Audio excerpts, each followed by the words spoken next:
you. And I need a miracle. I need a miracle. It's no physical. What I need to breathe in you. Oh, hi. That's awkward. Well, I love singing in my car. Just one of those things that I do by myself. Just forgot my camera was on.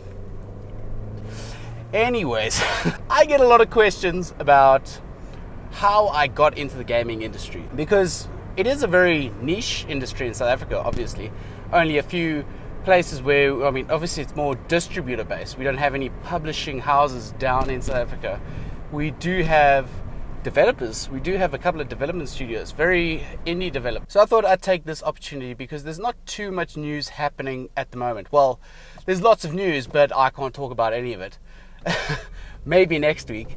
For now though, what I thought is, let me take you through my initial journey of how I came to work at Megarom. Like I said before, I'm very fortunate. I'm very lucky in working where I do. Not only lucky, but I worked flipping hard to get where I am today, and I'm proud of how far I've come. Anyways, it all starts back in 2004 when I came back from the United States and the UK after a long working holiday. I worked as a ski lift operator, pushing buttons to let people up and down the lift. I worked there for 5 months, and I got to snowboard and do all sorts of cool things. I got minimum wage, and I loved every minute of it. It was one of the best experiences of my life, and I'd recommend anybody to go overseas and do a year stint of just messing around. Get a job at a ski resort. You get a season pass to go skiing, and just the experience is just amazing. Anyway, I'm getting off topic again, but that's cool. Another story for another time.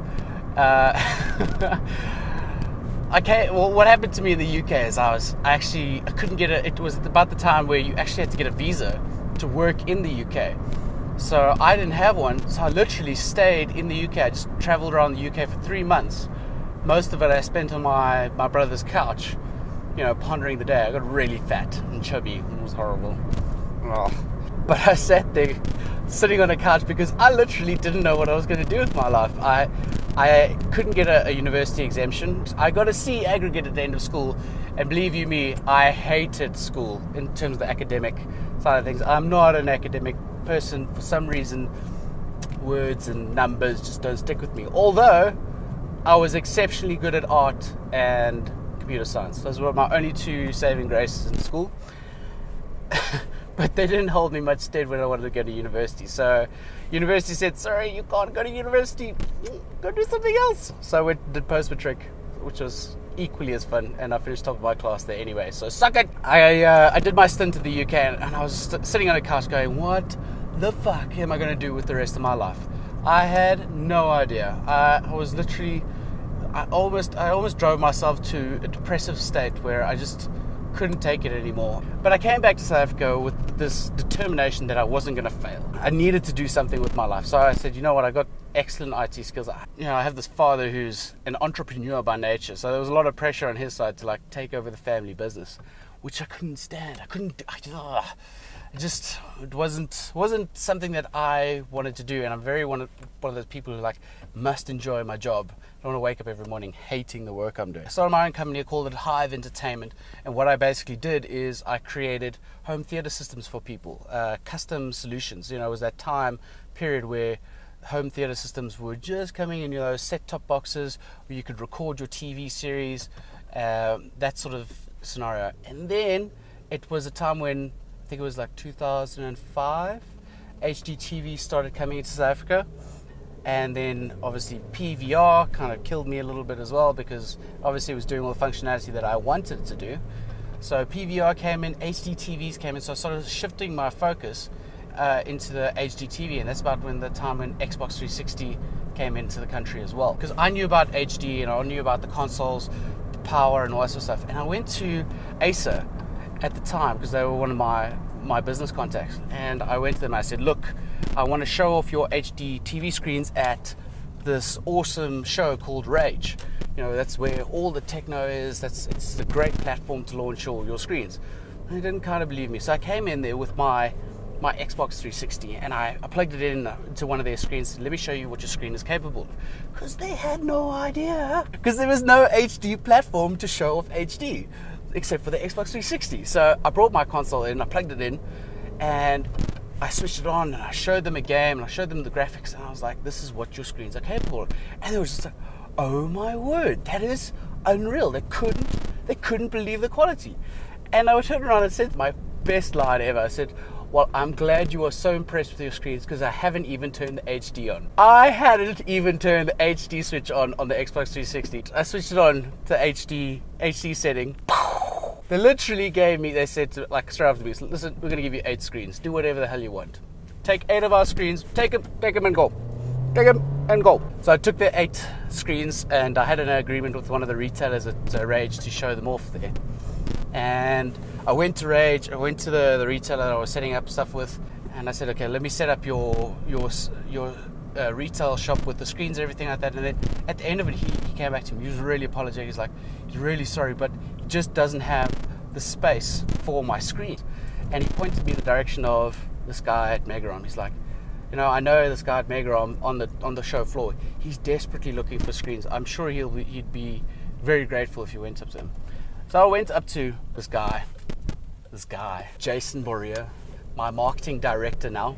I went to him and I saw him on the cell phone and he was sweating. He was in a mad panic. He was actually on the phone to a LCD company. Sorry, I believe you're looking for some screens. And he looked at me and he's like, yes.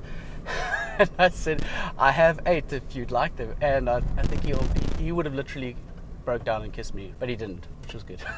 I went and got my screens and I put them at the stand, and I saw him frantically. This is the night before Rage, frantically setting up everything in the consoles and everything like that.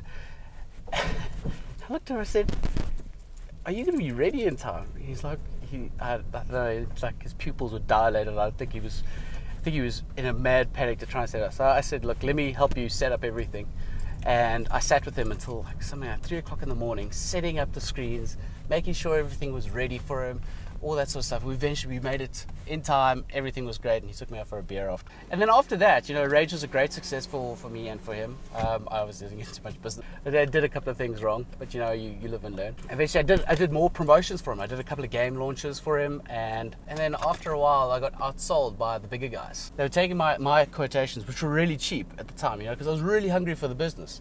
And then my customers would take them to the bigger guys, who at the time were like, we'll beat any quote, and they could literally beat any quote. So they took my quotes that I worked my ass off, and they went and, yeah, they beat my quote and sort of like drove me under. So I went to Jason in a very pitiful state. I was like, you know, it seems very selfish, but I said, I'm looking for a job. And he's like, well, there may be a sales position opening at Megarom. And, you know, it's not the position that I was looking for, but I was just looking for a foot in the door. And he knew that we worked really well together, which was great. So I went for my interview with our director, our CEO, and he looked at me and said, you're not a salesperson. I wanted to break down. He's like, you're not a salesperson, you're a marketing person. Unfortunately, we don't have any marketing positions available.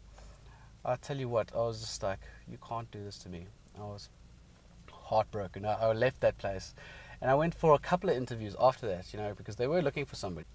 Eventually, what was decided was the company was actually growing exponentially, and they had to move from their premises. And that was the biggest problem, is that they didn't have enough space. I waited 6 months for my position. I held on. I was like, I want this position. And they created a position for me. I became their marketing coordinator. And I started off in the company just downloading assets from our publishers. I reorganized our file system, and I was doing all the DPS advertising for our magazines and stuff like that, you know, because I had Photoshop skills, and that was my biggest seller into I actually grew from there. I moved up, I got promoted, I moved into PR. I wrote a motivational letter to my boss because they were looking for somebody new. I said, look, I can do this job. So it's been an exciting process for me, and it's, you know, for me, I don't count this as my peak. I expect to go further. I think that's an awesome goal. I've got lots to still want to accomplish. So yeah, that's more or less my story and how I got here. Don't give up on your passions. You know, keep on fighting for what you got. It's going to take time. If you have any other questions, please feel free to ask. And yeah, stay awesome. Cheers. I was taken back by that, and it just like, it hurt me. I actually told the kids